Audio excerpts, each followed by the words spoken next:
সন্তানের উপরে কত মায়া।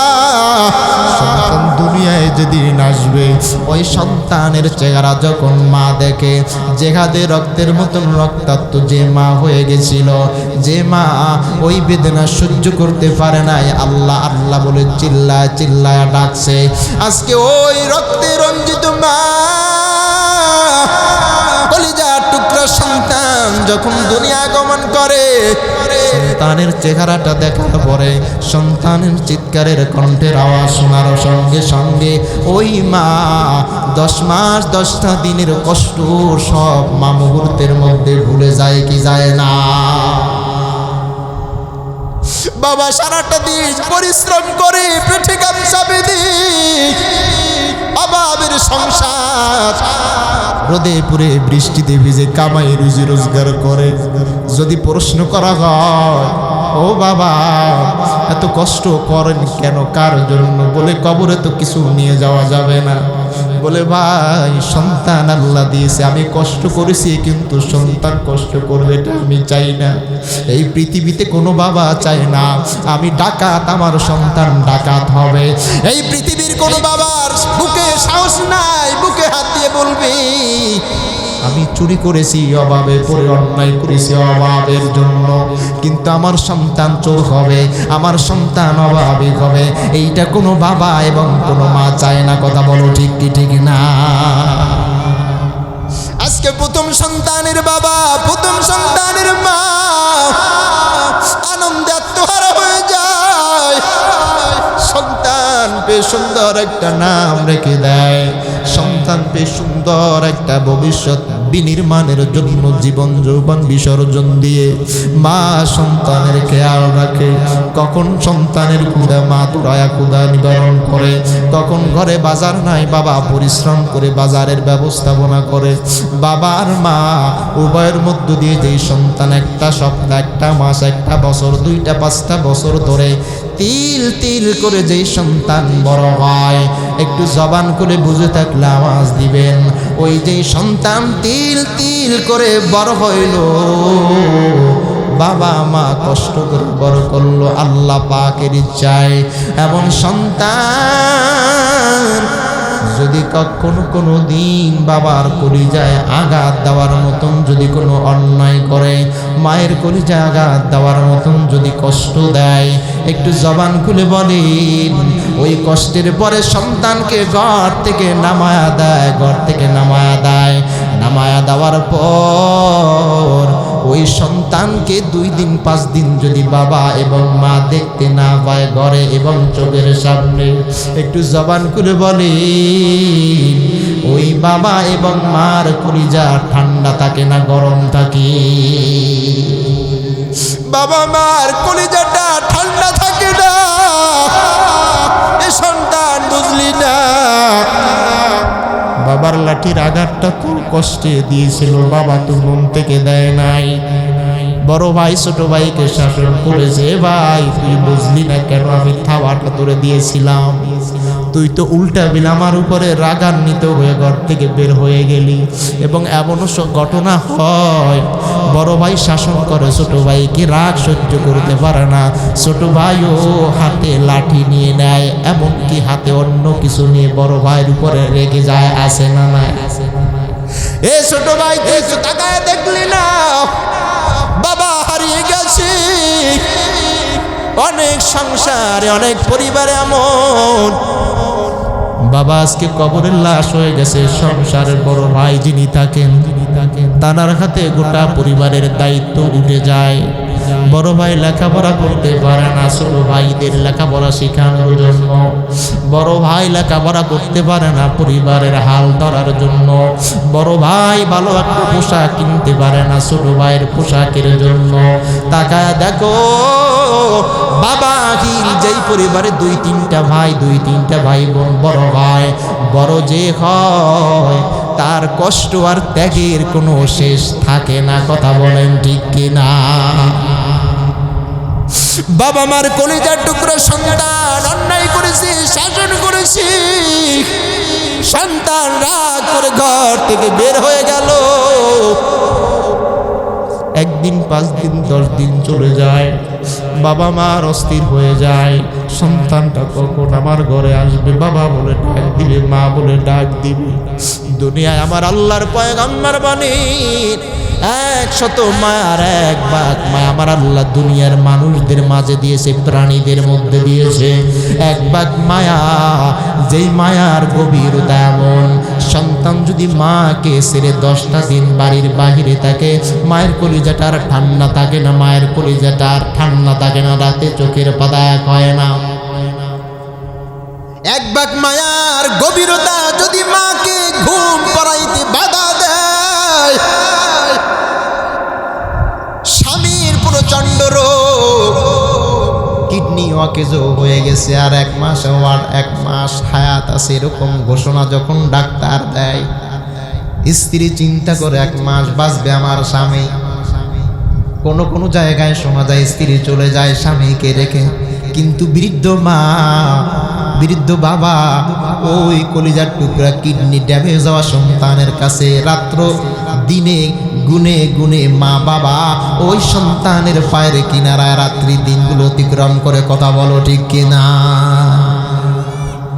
আল্লাহর কোরআন বলে ইয়া আইয়ুহাল ইনসান মা গাররাকা বিরাব্বিকাল কারীম। ও পয়গম্বর জানা দেয়, যে সন্তান 10 মাস 10টা দিন মায়ের গর্ভে ধারণ করে সন্তানের জন্য মায়ের জীবন দিতে প্রস্তুত, সন্তানের জন্য বাবা জীবন দিতে প্রস্তুত। আজকে আমি আল্লাহ 100 ভাগ মার 1 ভাগ মায়া দুনিয়ার মানুষদের মধ্যে প্রাণীদের মধ্যে দিলাম। 1 ভাগ মায়ার গভীরতা এমন হয় একজন আর একজনের জন্য জীবন দেয়, কিন্তু আমি আল্লাহ 4টা কসম কিনে যে আদরের বান্দাকে বানাইলাম, আমি আল্লাহ 4টা কসম কিনে যে আদরের বান্দিকে বানাইলাম। আমি আল্লাহ আমি দেখি আমার বান্দা, আমি দেখি আমার বান্দি কখন আজান হয়ে যাবে, নামাজের জন্য পাগল পারা হয়ে যাবে। আমি আল্লাহ চন্দ্র বানাইলাম বান্দার মহব্বতের জন্য, বান্দার গোলামিতে দিয়ে দিলাম। আমি আল্লাহ সূর্য বানাইলাম বান্দার মহব্বতের জন্য, বান্দার গোলামি করার জন্য। আমি আল্লাহ জমিন দিলাম বান্দার গোলামির জন্য। আমি আল্লাহ আসমান দিলাম বান্দার গোলামির জন্য। আমি আল্লাহ সব নিয়ামত দিয়েছি বান্দার মহব্বতের মায়ার ভালোবাসার বান্দার জন্য। তবে আমি আল্লাহ শুধু এতটুকু চেয়েছি, আমার বান্দা যখন আজান হবে ওয়াক্ত শুরু হবে নামাজে দাঁড়া যাওয়া। ইয়া আইয়ুহাল ইনসান ও পয়গম্বর জানা দেন কোন কাজে আমি আল্লাহর মহব্বতের বান্দাকে আমি আল্লাহ থেকে আলাদা বানা দিল। আমি আল্লাহ ইয়া আইয়ুহাল ইনসান ও মানুষ মা গাররাকা বিরাব্বিকাল কারীম, বলো আমি আল্লাহ তো তোমাদেরকে আদর করে বানাইলাম, কিন্তু এমন কি কাজের জন্য তোমাকে আমি আল্লাহ থেকে আলাদা হইতে হইল? আমি আল্লাহ তো তোমাদের জন্য আমি আল্লাহ সব বানাইলাম। আমি শুধু এতটুকু চেয়েছি আমি আল্লাহকে তোমরা মেনে নিবে, আর আমি আল্লাহকে যদি তোমরা মেনে নিতে পারো ফারিকুম বিল জান্নাহ, আর আমি আল্লাহকে যদি তোমরা মেনে নিতে পারো ইন্নাল্লাযীনা ক্বালু রাব্বুনাল্লাহ, আমি আল্লাহকে যদি তোমরা মেনে নিতে পারো তাহলে তোমাদের জন্য আমি আল্লাহ স্থায়ী একটা জান্নাত নামক জায়গা বানা দিলাম। চিল্লা বলো সুবহানাল্লাহ। ওয়া তুজাইদুনিয়ার মায়ায় পড়ে করছ কত বাগানা, এই যে নয় তোরা আসল বাড়ি, কবর যে তোরা আসল ঠিকানা। পূর্বপুরুষ সবাই গেল,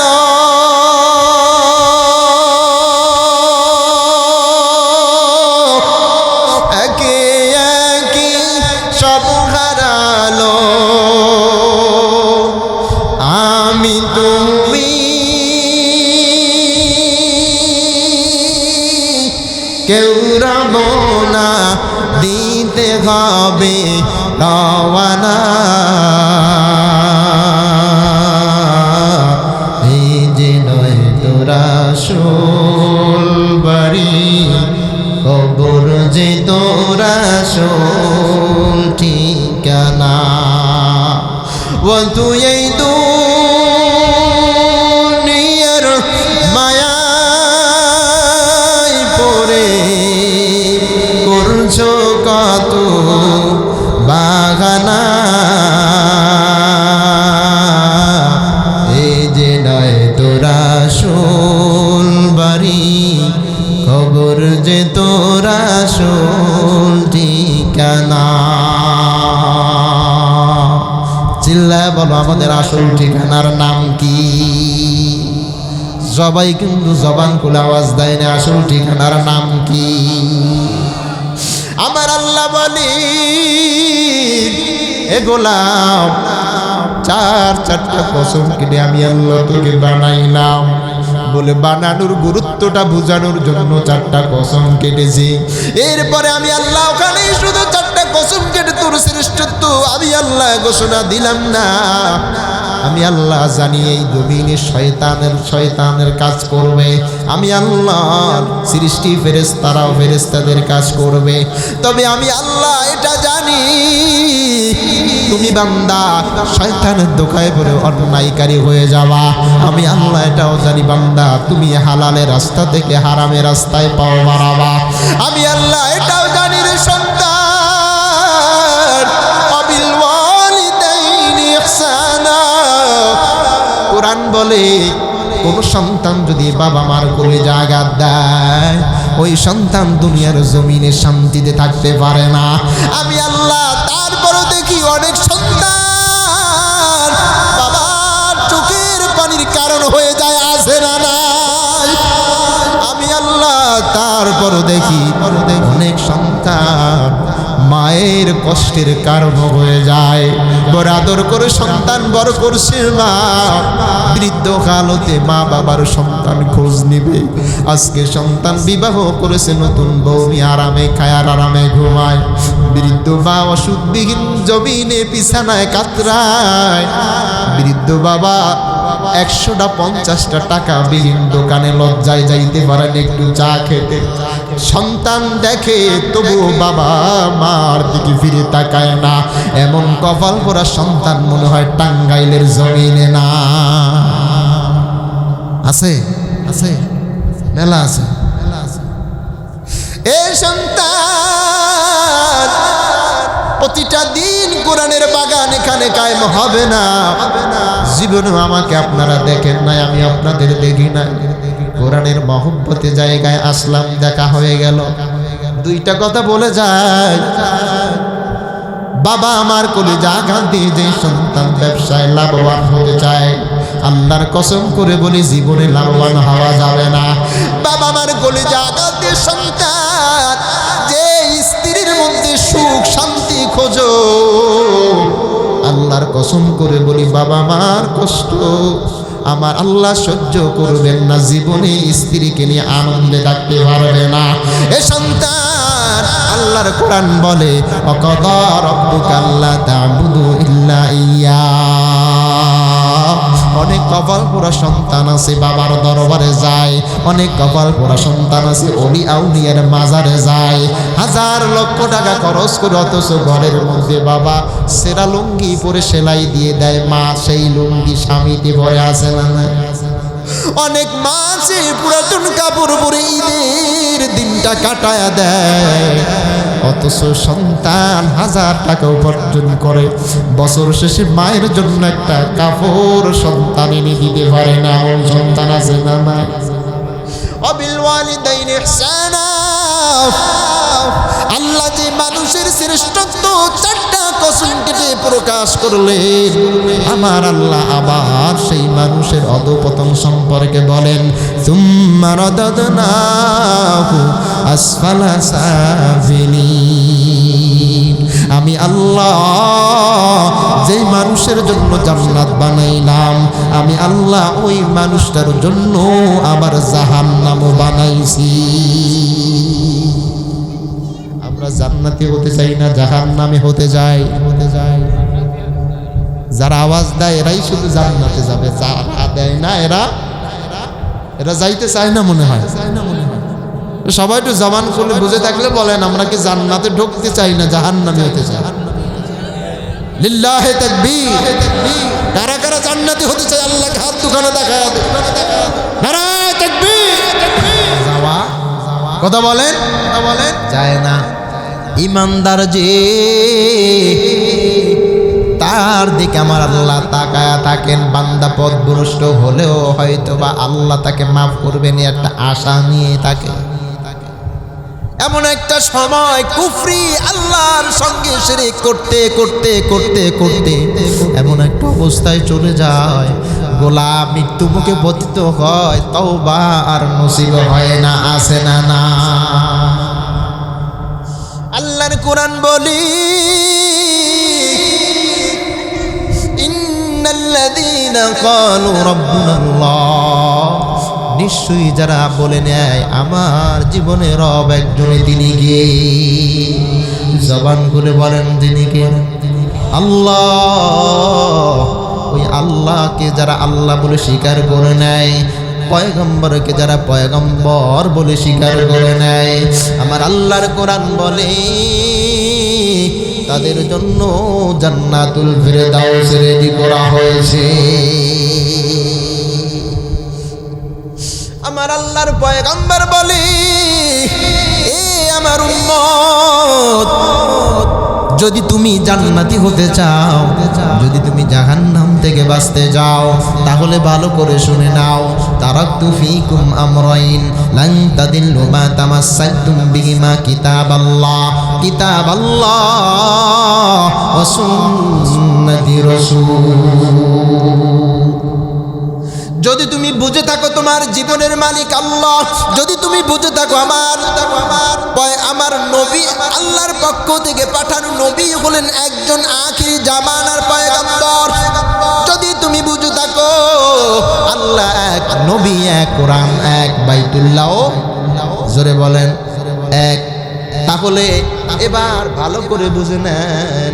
পয়গম্বর আরবি বলেন, যখন তুমি আল্লাহ এক, নবী এক, কোরআন এক, এই সাক্ষীগুলো তুমি দিয়ে দিলা, এই দিয়ে দেওয়ার পর তোমার পরিবার, তোমার সমাজ, তোমার রাষ্ট্রীয় জীবন, তোমার আন্তর্জাতিক জীবন, তোমার ব্যবসায়ী জীবন, তোমার অর্থনৈতিক জীবন, তোমার প্রত্যেকটি জীবন, প্রত্যেকটি সময়, প্রত্যেকটি মুহূর্ত তুমি কিভাবে চলবে, কিভাবে থাকবে, কিভাবে খাবে, কিভাবে তুমি ব্যবসা বাণিজ্য করবে, সমস্ত জায়গার মধ্যে আমার আল্লাহ 2টা নিয়ম নীতি দিয়ে দিয়েছেন। কয়টা নিয়ম? জোরে বলেন। 2টা নিয়ম। একটা নিয়ম হলো কোরআন, কোরআনের মধ্যে ব্যবসা সম্পর্কে আয়াত অসংখ্য আছে, কেমনে ব্যবসা করবে। বান্দা তোমার জন্য রাস্তা খোলা, হালালের রাস্তা, হারামের রাস্তা। কোরআনের মধ্যে সন্তান পাওয়ার পরে সন্তানকে কোন শিক্ষা দিবে, কোরআনের শিক্ষা দিবে নাকি দুনিয়ার শিক্ষা দিবে, কোরআনের মধ্যে আয়াত আছে না নাই? আরো জোরে বলেন, আছে না নাই? ইকরা বিসমি রাব্বিকাল্লাযী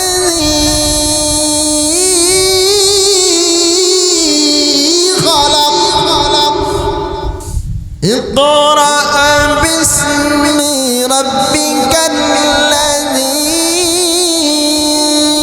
خلق خلق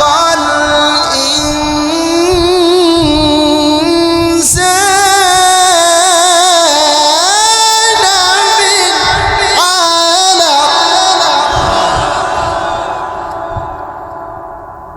আল্লাহ বলে, এ গোলাম 5 বছর হয়ে গেছে সন্তানের অপেক্ষায়, এখানে দৌড়াও ওখানে দৌড়াও, কাজ হয় না। 6 বছরের মাথায় আমি আল্লাহ সন্তান দিয়েছি।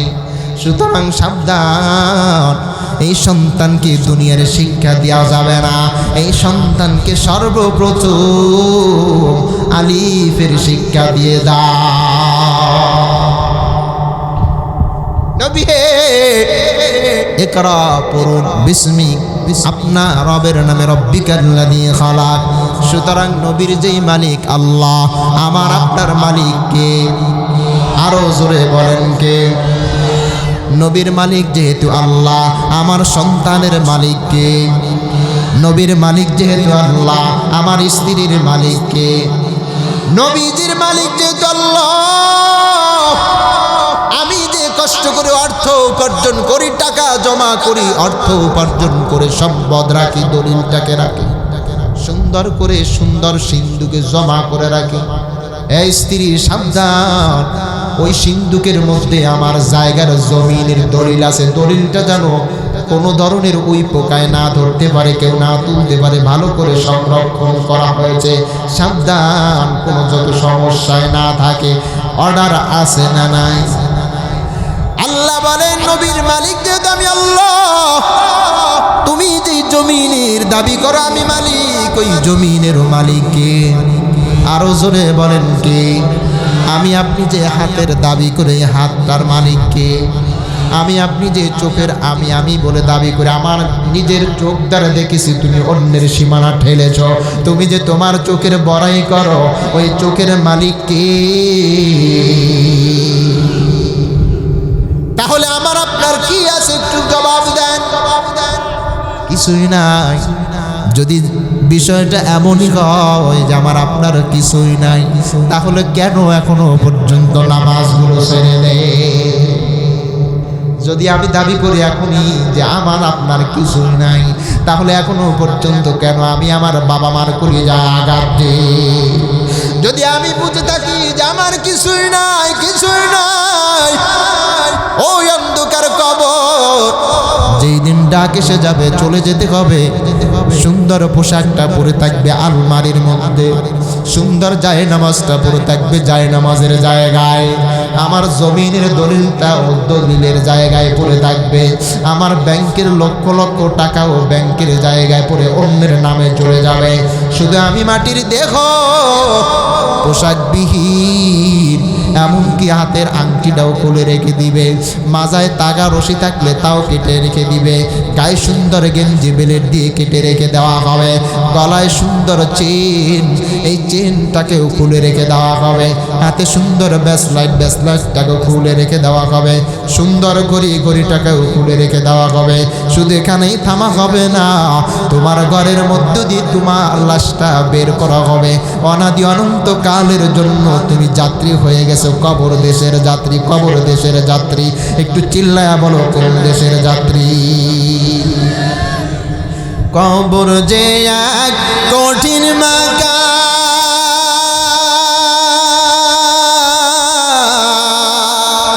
পূর্বে ধরা পাপী তামা,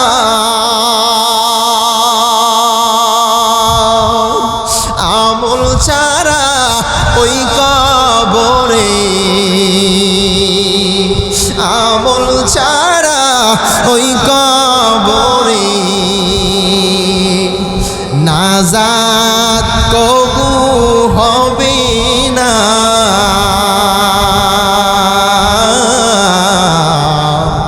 আজরাইল তো তোমার পিছে ঘুরছে সর্বদা, কবর পথে যাত্রী তুমি, কয়দিন থাকবা দুনিয়া,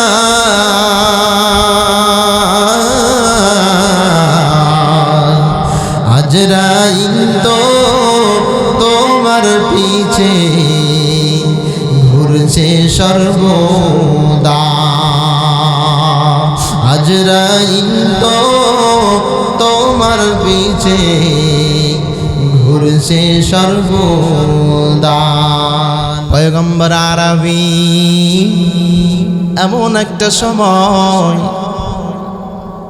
অপেক্ষায় বসে আছেন, কোন একজন মহিলা সাহাবী নবীজির কাছে হাজির। ইয়া রাসূলুল্লাহ, বড় আশা নিয়ে আপনার সামনে হাজির হয়েছি, একটা প্রশ্ন করব আর জবাব নিয়ে যেতে চাই। পয়গম্বর আরবি বনে, বলো কি তোমার প্রশ্ন? আল্লাহর নবীর জবাব কথা শুনে ওই মহিলা তার জবান খুলে বলে, ইয়া রাসূলুল্লাহ, আমি জানতে চাই এই পৃথিবীর বুকে, এই জমিনের উপরে একজন মা তার সন্তানকে যতটা মহব্বত করে, যতটা ভালোবাসা দেয়, এই মায়ের আর সন্তানের ভালোবাসা যদি এক পাল্লায় রেখে দেওয়া হয়, আর ওই সন্তানের বাবা, ওই সন্তানের ভাই, ওই সন্তানের অন্য যত আপনজন আছে, সমস্ত আপনজনাদের ভালোবাসা যদি দ্বিতীয় পাল্লায় রেখে দেওয়া হয়, একটু জবান খুলে বলবে, ওই মা সন্তানের ভালোবাসার পাল্লা ভারী হবে নাকি ওই সন্তানের অন্য সব আপনজনাদের ভালোবাসার পাল্লা ভারী হয়? ভালো করে বুঝবেন। মা পয়গম্বর আরবির কাছে প্রশ্ন করে, ইয়া রাসূলুল্লাহ, জানতে চাই মা সন্তানের ভালোবাসা পাল্লা ভারী হয় নাকি ওই সন্তানের অন্য আপনজনাদের ভালোবাসার পাল্লা ভারী হয়? নবী আলাইহিস সালাম বলেন, এটা তো একটা সহজ একটা হিসাব। মা 10 মাস 10টা দিন সন্তানকে গর্ভে ধারণ করে, সুতরাং মার সন্তানের যে মহব্বত, আল্লাহ প্রদত্ত মহব্বত, এই মহব্বত আর ভালোবাসার সামনে দুনিয়ার কোনো ওই সন্তানের অন্য আপনজনার ভালোবাসা জায়গা পাবে না, পাবে না। কথা বলুন ঠিক কিনা? আল্লাহর নবী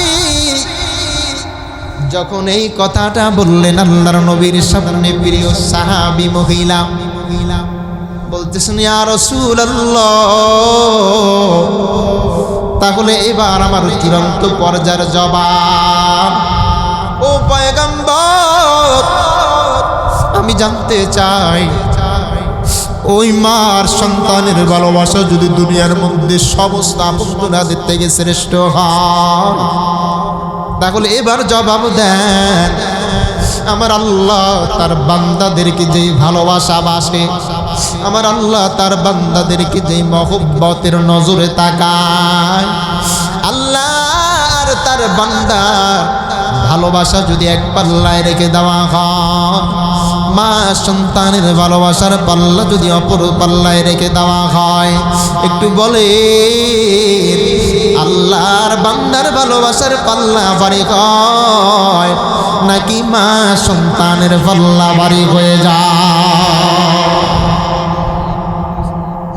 আল্লাহর নবী অবাক, নবী অবাক চোখে তাকা জবাব দেয়, ও মহিলা সাহাবী, এটা তো স্বাভাবিক একটা বিষয়, কারণ এটা তো তুমিও জানো, অন্ততপক্ষে আমি পয়গম্বরও জানি যে আল্লাহ তার এক একজন বান্দাকে যতটা মহব্বত করে, আদর করে, যত্ন করে, ভালোবাসা দিয়ে মায়ের গর্ভে যেই জায়গায় কোনো অস্তিত্ব ছিল না, আমার আপনার অস্তিত্ব দিয়েছেন কে? এ জবান খুলে বলেন, কে দিয়েছেন? যেই জায়গায় একটা নাপাক রক্ত বিন্দুর মধ্য দিয়ে একটি 40 দিন পরে বিজ্ঞান বলে একটা মাংস পিণ্ড রূপ ধারণ করে, এরপরে 40 দিন পরে ওই মাংস পিণ্ডুর মধ্য দিয়ে 2 কানা হাত আমার আল্লাহ বের করে দেয়, 2 কানা পা আমার আল্লাহ বের করে দেয়, একটা সুন্দর মস্তিষ্ক আমার আল্লাহ সেট করে দেয়, 2 কানা কান আমার আল্লাহ আস্তে আস্তে করে 40 দিন যায়, 40 দিন যায়। এমন একটা সময় আসে যেই সময়টা বান্দা, যেই সময়টা বান্দির টোটাল বডি একটা চূড়ান্ত পর্যায়ে বের বের হয়ে আসার সময় হাজির। আল্লাহ আর আল্লাহর বান্দা বান্দির ভালোবাসার পাল্লা যদি রেখে দেওয়া হয়, আর একটা মা সন্তানের ভালোবাসার পাল্লা যদি অপর পাল্লায় রেখে দেওয়া হয়, তাহলে আল্লাহর বান্দা বান্দির ভালোবাসার পাল্লা কোটি কোটি গুণে বেশি ভারী হয়ে যায়। চিল্লায় বল আল্লাহু আকবার। আল্লাহর নবী জবাব দেয়। নবী আলাইহিস সালাম জবাব দেওয়ার পর মহিলা সাহাবী ডাক দিয়ে বলেন, ইয়া রাসূলুল্লাহ, ও পয়গম্বর, এবার আসুন প্রশ্ন আমার। প্রথম প্রশ্ন ছিল, তার জবাব আপনি দিয়েছেন। দ্বিতীয় একটা প্রশ্ন ছিল, তার জবাব আপনি দিয়েছেন। তৃতীয় আর একটা প্রশ্ন আমি করে বিদায় নিয়ে যাওয়ার আপনাকে কষ্ট দিব না। ইয়া রাসূলুল্লাহ, আমার জানতে বড় ইচ্ছা হয়, মা সন্তানের ভালোবাসা দুনিয়ার মধ্যে সর্বশ্রেষ্ঠ ভালোবাসা, কিন্তু এই ভালোবাসার মধ্যে ওই মার সামনে যদি সন্তান আগুনের মধ্যে পড়ে যায়, ওই মায়ের সামনে যদি সন্তান পানির মধ্যে হাবুডুবু খায়, ও পয়গম্বর একটু জবাব দিয়ে বলেন, মা কি এটা সহ্য করতে পারেনি? বলে না, না পারে না। তাহলে কেমন করে ওই মা দুনিয়ার ভালোবাসার সন্তানকে আগুনের মধ্যে ফেলে ধৈর্য ধারণ করতে পারে না? পানির মধ্যে ডুবে যায় আবার উঠে যায়, দেখে মা ধৈর্য ধারণ করতে পারে না। দুনিয়ার 100 ভাগ মায়ার একটা ভাগ মায়ার গভীরতায় যদি মা সন্তানকে বিপদের মধ্যে ঠেলে দিতে না পারে, বা যদিও সন্তান বিপদের মধ্যে পড়ে যায়, এই দৃশ্য কোনো মা সহ্য করতে পারে না যতক্ষণ মার দিকে প্রাণ থাকে, প্রাণ থাকে। ও পয়গম্বর, জানতে চাই আমার তৃতীয় প্রশ্নের জবাব। মার সন্তানকে মায়ের সামনে কখনো কোনো আগুন জ্বালানোর ক্ষমতা রাখে না, কোনো পানি ডুবায় আমার আর ক্ষমতা রাখে না। তাহলে কাল কিয়ামতের ময়দান যখন অনুষ্ঠিত হয়ে যাবে, আমার আল্লাহর অর্ডার হয়ে যাবে, লিমানিল মুলকুল ইয়াউম লিল্লাহিল ওয়াহিদিল কাহ্হার।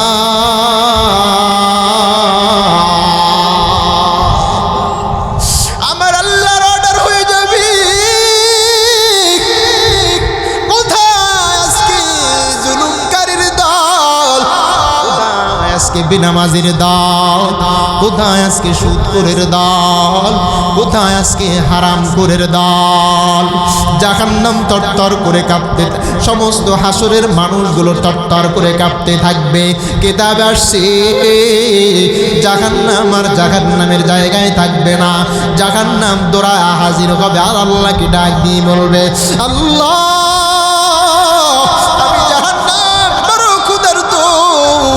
আমি জাহান্নাম বড় ক্ষুধার্ত, বেনামাজির দল কই, আমি জাহান্নামের খাদ্য হিসাবে আমাকে দান করেন। কোথায় সুদখোরের দল, কোথায় হারামখোরের দল, কোথায় বাবা মার কলিজা আঘাত দেওয়ার সন্তানের দল। ও আল্লাহ, আমি জাহান্নাম বড় ক্ষুধার্ত, আমি জাহান্নামের খাবারের ব্যবস্থাপনা করেন। ও পয়গম্বর, কিয়ামতের ময়দানটা বড্ড কঠিন হয়ে যাবে। আমার আল্লাহ সেই দিন নজর তাকাইতে পারবে না, বান্দির প্রতি মায়ার নজর আবার আল্লাহ তাকাইবে না। সমস্ত নবী রাসূলগণ দৌড়াদৌড়ি করবেন, সমস্ত উম্মতের দল ছুটাছুটি করবেন। এমনকি হযরত আদম আলাইহিস সালাম গন্ধম নামক ফল খাওয়ার জন্য চিন্তায় পড়ে যাবেন, হযরতে ইউনূস আলাইহিস সালাম চিন্তায় পড়ে যাবেন, হযরতে মূসা পয়গম্বর চিন্তায় পড়ে যাবে, সবাই চিন্তায় পড়ে যাবে।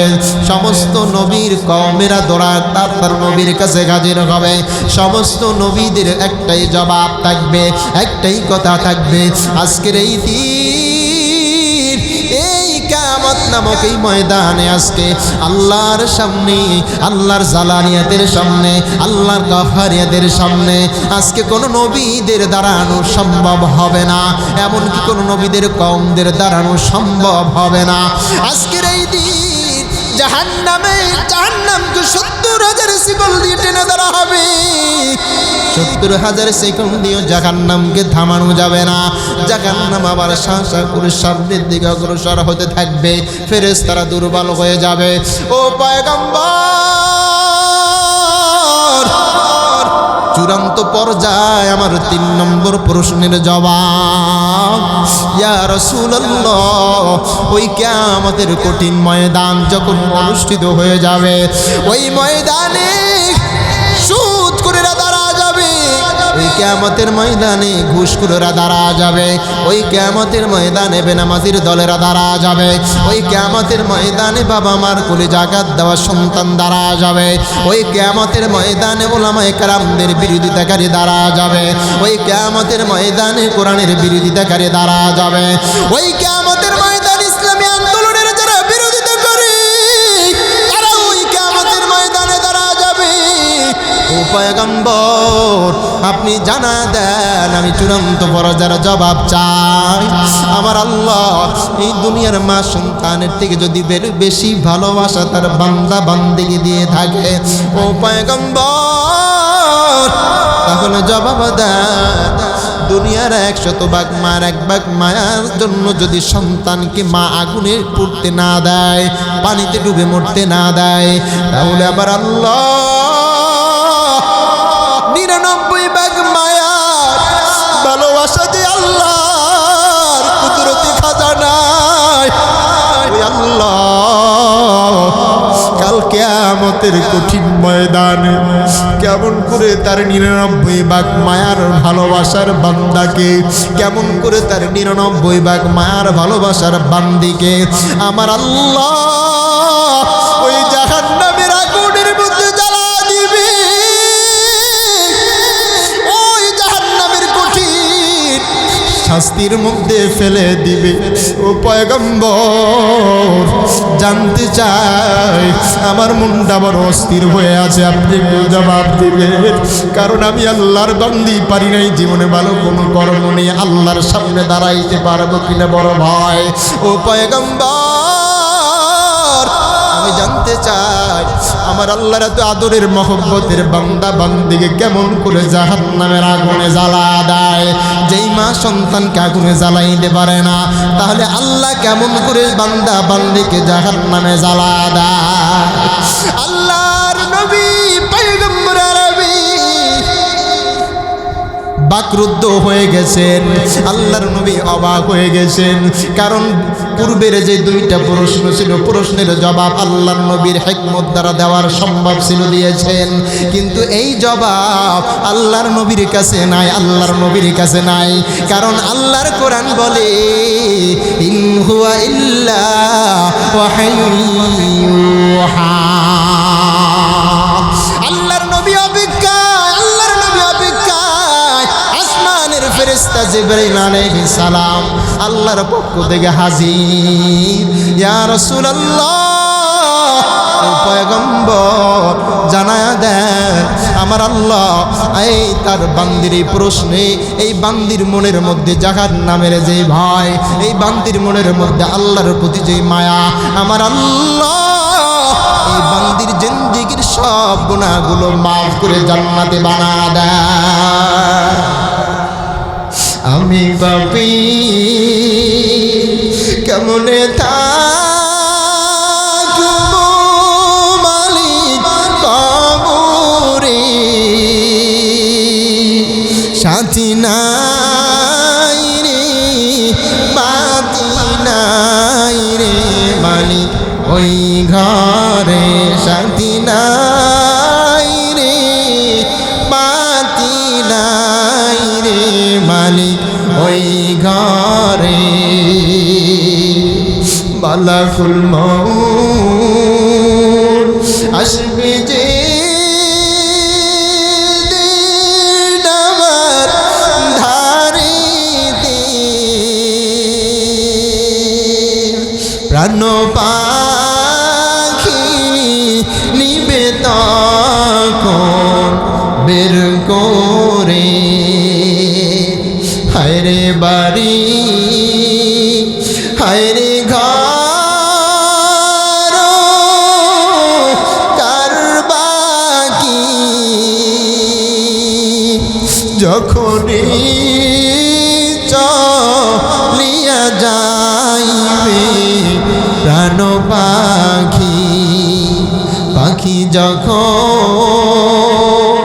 ফাঁকি দিয়া উড়িবে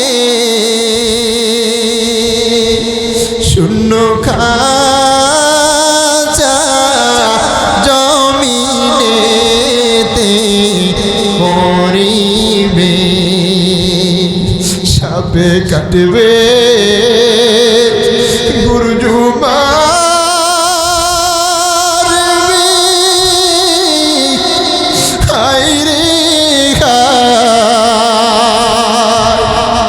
আগুন জ্বালাইয়া দিবে সর্বগা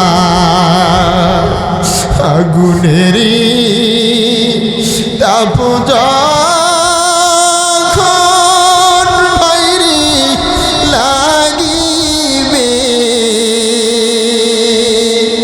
গায়ের গোস্ত খসে খসে মরিবে গায়ের গোস্ত জমিনেতে পড়িবে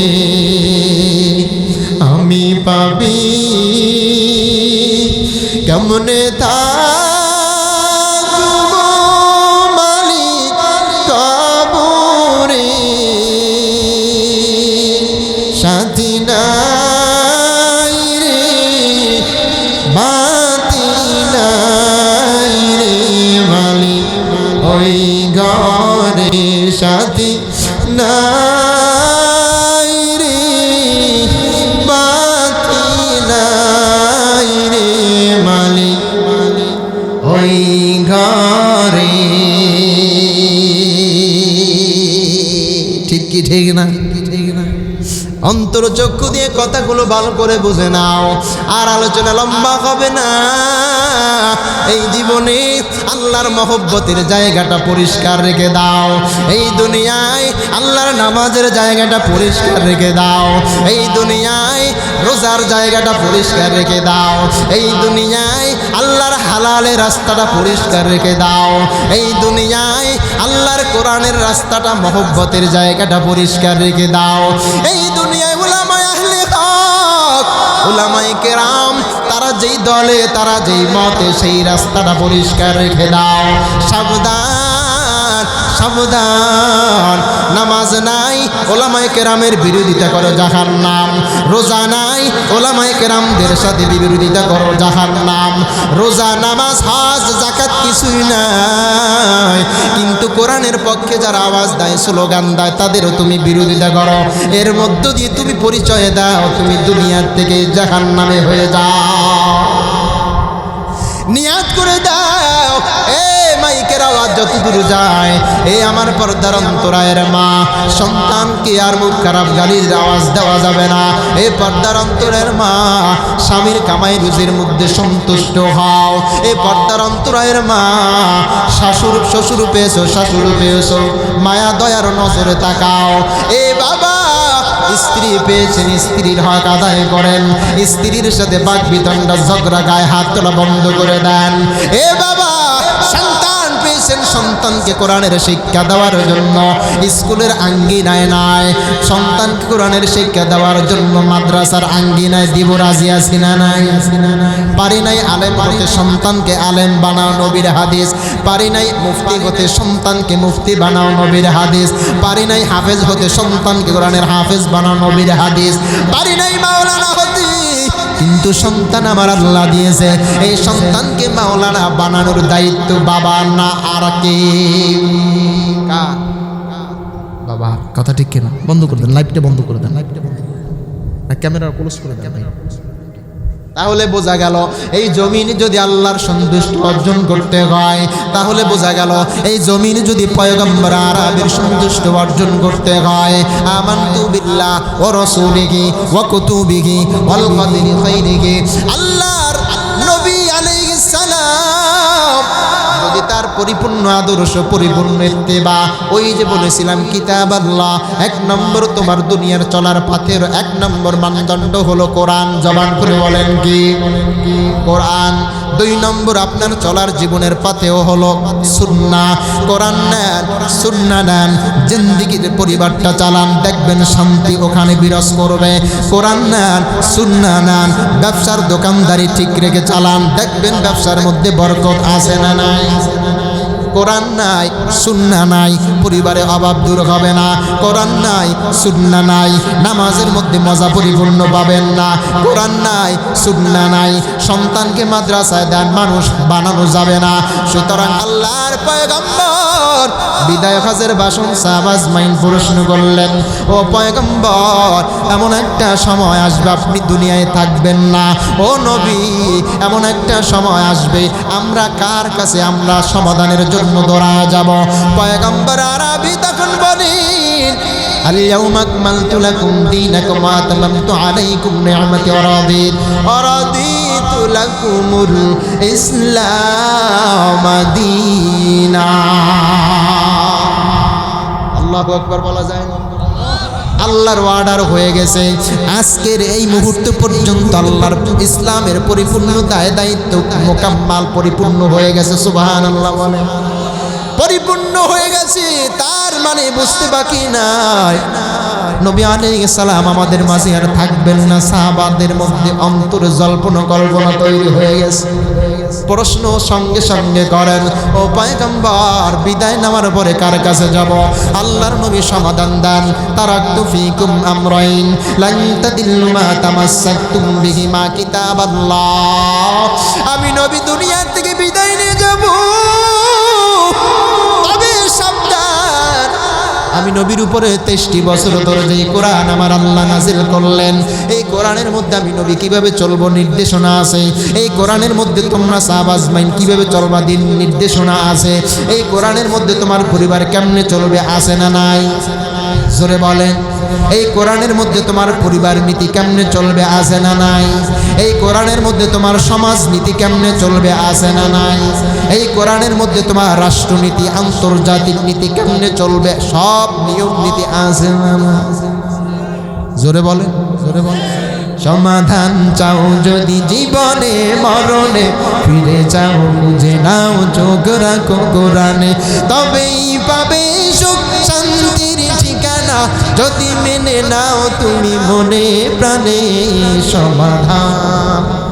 বাণী সকলের নয় শুধু মুমিনের, যারাই চলবে মেনে ফল পাবে কোরআনে। ঠিক কি? অনেকে ক্লান্ত হয়ে গেছে শুনতে শুনতে, আওয়াজ দেয় শুনতে আওয়াজ দেয়। আমি বলতে ক্লান্ত আর আপনারা শুনতে ক্লান্ত। আর বাড়াবো না, আলোচনা শেষ করে দিয়েছে, শেষ হয়ে আসছে। তবে সর্বশেষ ফিনিশিং যে কথাটি বলতে যাই, পয়গম্বরের সাহাবীরা প্রশ্ন করলেন, ইয়া রাসূলুল্লাহ, বিদায় নেওয়ার পরে কোথায় যাব? বলে কোথাও দৌড়ানো লাগবে না। বিদায় নেওয়ার পরে সমস্যা যখনই পড়বা, দৌড়াইয়া কোরআন খুলে দেখবা, ওই কোরআনের মধ্যে তোমার মেয়ে আজকে অসুস্থ হয়েছে, কার কাছে নিয়ে যাব এবং ব্যবস্থাপনা কি? ওই কোরআনের মধ্যে তোমার সন্তান আজকে বিপদগামী, কোন পথে চললে সন্তান বিপদ থেকে বেরিয়ে আসবে, ওই কোরআনের মধ্যে তোমার স্ত্রীর হক কেমনে আদায় করবা আছে। ওই কোরআনের মধ্যে বাবা মার হক কেমনে আদায় করবা আছে। ওই কোরআনের মধ্যে ভাইয়ের সম্পদ কতটুকু মেরে খাবার কতটুকু ফেরায় দেবা আছে না না? আসতে বলবেন না, জোরে বলেন আছে না? আছে। সুতরাং ও আমার সাহাবা আজমাইন, আজকের থেকে আমি আল্লাহর নবী বিদায় নেওয়ার সময় খুবই সন্নিকটে। সুতরাং আমার আল্লাহর কোরআন আমি নবীর সঙ্গে যাবে না, যাবে না। এই জমিন যতক্ষণ পর্যন্ত ইখলাস আর আমলের ভিত্তিতে একজন বান্দা পর্যন্ত আমার আল্লাহকে পরিপূর্ণ ভরসার জায়গা নিয়ে ডাকবে আর নবীর ইত্তেবা করবে, ততদিন পর্যন্ত ওই সূর্য অস্তে যাবে না, কিয়ামত অনুষ্ঠিত হবে না। চিল্লায় বলেন আল্লাহু আকবার। আল্লাহর নবী বলেন, কোরআন বাবা, কোরআনের কাছে চলে যাও। কোরআন তোমাদের সমাধান দিয়ে দেবে।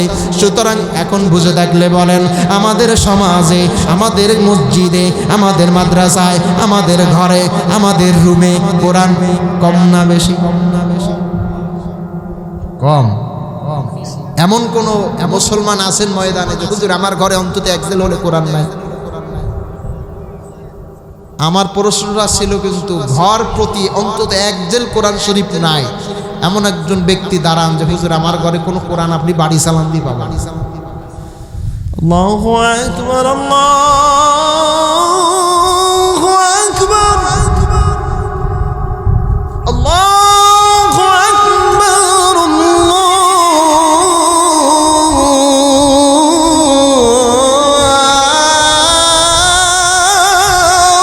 আকবার। মুয়াজ্জিন ফজরে আজান দেয় কি দেয় না? এই জমিন এমন কোন কোটিপতি নাই জান্নাত দরজা গিরিল লাগা ঘুমায়, কিন্তু আজান হলে মসজিদ থেকে ওই আজানের ধ্বনি ওই ঘরের মধ্যে ঢুকে কি ঢোকে না? এই জমিন এমন কোন পাওয়ারফুল নেতা নাই, এমন কোন ভিক্ষুক অসহায় মিসকিন দরিদ্র ব্যক্তি নাই যেই ব্যক্তির কানে অন্তত স্বাধীন দেশে স্বাধীন বাংলায় এমন কোন মসজিদ, এমন কোন মাদ্রাসা, এমন কোন জায়গা থেকে আজানের ধ্বনি যায় না যেই জায়গায় আজানের ধ্বনির আওয়াজ মুসলমান শুনতে পায় না। অনেক জায়গায় এমন হওয়া শোনা যায়, বিভিন্ন জায়গায় যখন সফরে যায় এক জায়গায় আজান হয়, চিন্তা করি কোন মসজিদে যাব, ডানে তাকাই সেদিক থেকে আজানের আওয়াজ, বামে তাকাই সেদিক থেকে আজানের আওয়াজ, সামনে পিছনে চতুর্দিকে আজানের আওয়াজ আছে না? আবার মাঝে মধ্যে এও বলি আমরা, এই মসজিদের মুয়াজ্জিনের চেয়ে ওই মসজিদের মুয়াজ্জিনের আজানের আওয়াজটা ভালো লাগে, আছে না? কিন্তু কপাল পোড়ানে মোকারাম আজান শোনে ঠিকই, মুয়াজ্জিনের শ্রুতির প্রশংসা করে ঠিকই, কিন্তু কপাল পোড়া আজান শুনে নামাজের হক আদায় করে না, আছে না? আকিমুস সালাতা ওয়া আতুজ যাকাতা ওয়ারকাউ মা'আর রাকিঈন।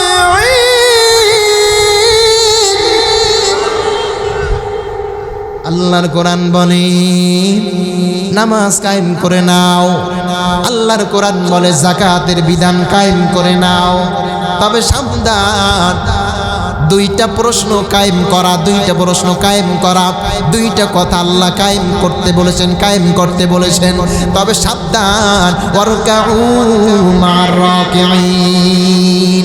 শুধু কায়েম করার ওয়াজ করবা, নামাজ পড়ো, নামাজ পড়ো, নিজে নামাজ পড়বা না এমনটা হবে না। যাকাতের হক আদায় করো, নিজে যাকাত দিবা না এমনটা হবে না।